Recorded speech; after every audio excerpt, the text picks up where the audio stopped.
അസ്സലാമു അലൈക്കും വറഹ്മത്തുള്ളാഹി.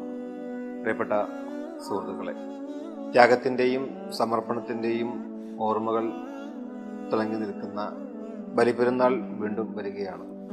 ഖലീലുല്ലാഹി ഇബ്രാഹിം അലൈഹിസ്സലാത്തു വസ്സലാം തൻ്റെ ജീവിതം മുഴുവനും അള്ളാഹുവിന് വേണ്ടി ത്യജിച്ചുകൊണ്ട് സമർപ്പിച്ചുകൊണ്ട് നടത്തിയ ആ ജീവിതത്തിൻ്റെ ഓർമ്മകളാണ് ഈ ഒരു പെരുന്നാളിലൂടെയും ഹജ്ജിലൂടെയും ഒക്കെ നമുക്ക് അള്ളാഹു മനസ്സിലാക്കി തരുന്നത്.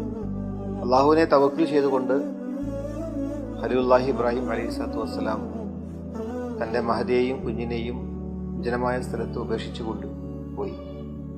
അത് ഉപേക്ഷിക്കുമ്പോൾ അള്ളാഹുവിൻ്റെ കൽപ്പനയാണെങ്കിൽ താങ്കൾ ഇത് ചെയ്യുക എന്ന് പറഞ്ഞു അള്ളാഹുവിനെ തവക്കുൽ ചെയ്തുകൊണ്ട് അവർ പിരിഞ്ഞ സമയം, ആ സന്ദർഭം ഒരു ദൃഷ്ടാന്തമായി നമ്മൾ കാണേണ്ടതുണ്ട്.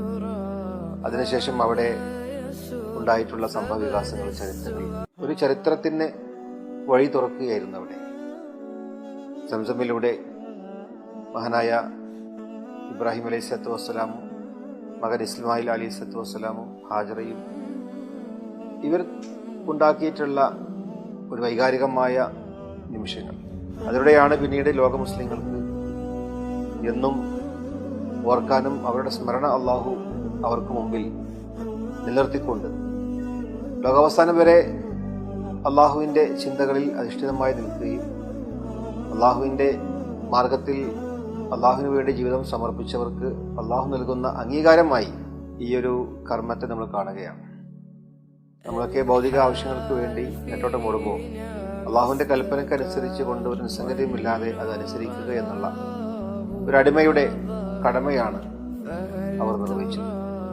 അതിനുള്ള വലിയ അംഗീകാരവും പ്രതിഫലവുമാണ് ഈ ഹജ്ജിലൂടെ ലോകാവസാനം വരെയുള്ള മുസ്ലിങ്ങൾ ആ കർമ്മങ്ങൾ വീണ്ടും വീണ്ടും ചെയ്തുകൊണ്ട് അവരെ ഓർക്കുകയും അതിലൂടെ പുണ്യം നേടുകയും ചെയ്യുന്നു എന്നുള്ളതാണ്.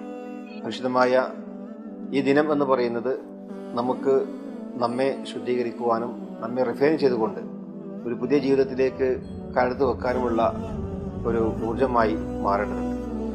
അതേസമയം ലോകത്ത് പീഡനങ്ങൾ അനുഭവിക്കുന്ന, കഷ്ടപ്പാടുകൾ അനുഭവിക്കുന്ന നിരവധി ആളുകൾ ഗസയിലെയും അതുപോലെ മറ്റ് പ്രദേശങ്ങളിലൊക്കെയുള്ള മുസ്ലിങ്ങൾ ധാരാളമായി, മുസ്ലിങ്ങൾ മാത്രമല്ല ലോകത്ത് പീഡിപ്പിക്കപ്പെടുന്ന എല്ലാ മനുഷ്യരെയും ചേർത്ത് പിടിക്കാൻ, അവർക്ക് വേണ്ടി പ്രാർത്ഥിക്കാൻ ഈ ഒരു ദിവസം നമ്മൾ ഉപയോഗിക്കേണ്ടതുണ്ട്.